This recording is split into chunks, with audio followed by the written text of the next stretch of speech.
చంద్రబాబు నాయుడు గారు తన హయాంలో చేసినటువంటి అలసత్వం. ఎందుకు చెప్తున్నానంటే, చంద్రబాబు నాయుడు గారు 5 సంవత్సరాలు పరిపాలించాడు కదా పోయినసారి. అప్పుడు గుళ్ళకమ్మకి 5 to 6 crores ఖర్చు పెట్టారు.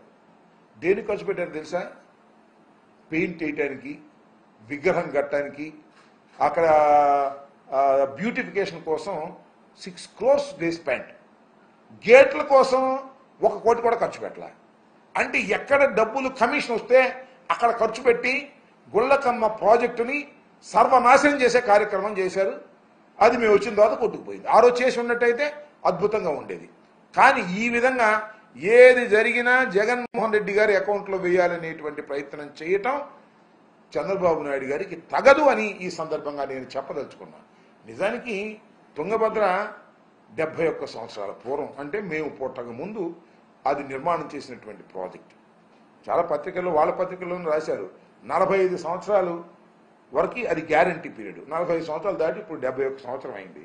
దాని రిపేర్లు ఎప్పటికప్పుడు చేస్తూ ఉండాలి. 40 సంవత్సరాల నుంచి కూడా సక్రమంగా చేస్తూ ఉండాలి.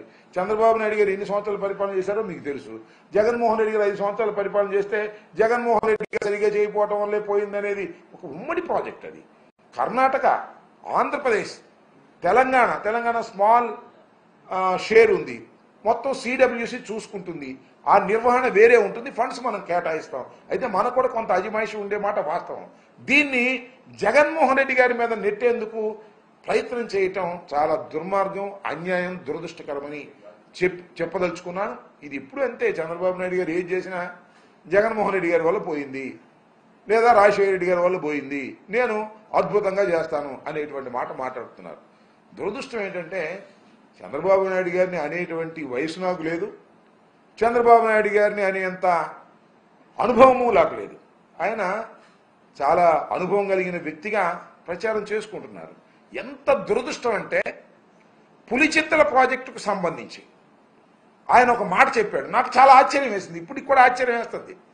ఏమన్నాడంటే, కాఫర్ డ్యాములు లేకోకుండానే ప్రాజెక్టుని పూర్తి చేయాలనే ఆలోచన మేము చేశాము అన్నాడు చంద్రబాబు నాయుడు గారు. సాక్షాత్తు చంద్రబాబు నాయుడు గారు. 71 సంవత్సరాల చంద్రబాబు నాయుడు గారు 14 సంవత్సరాలు ముఖ్యమంత్రిగా ఉన్నవాడు, మళ్ళా ఇప్పుడు 5 సంవత్సరాలు ముఖ్యమంత్రిగా ఎన్నిక కాబడినవాడు, కేంద్రంలో రాష్ట్రంలో చాలా పలుకుబడి ఉంది, మేధస్సు ఉంది అని చెప్పుకునేవాడు. ఆయన ఏం చెప్పాడు ఒక డైలాగు, పోలవరం ప్రాజెక్టు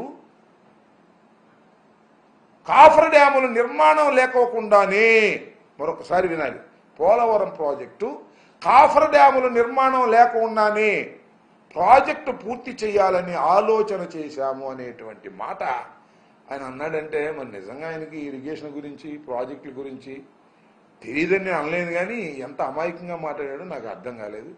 దానికి ఏదో నేను ఈ మాట అన్నందుకు రకరకాలుగా వాళ్ళు మాట్లాడే ప్రయత్నం చేస్తున్నారు, నన్నేమో ట్రోల్ చేసే ప్రయత్నం చేస్తున్నారు.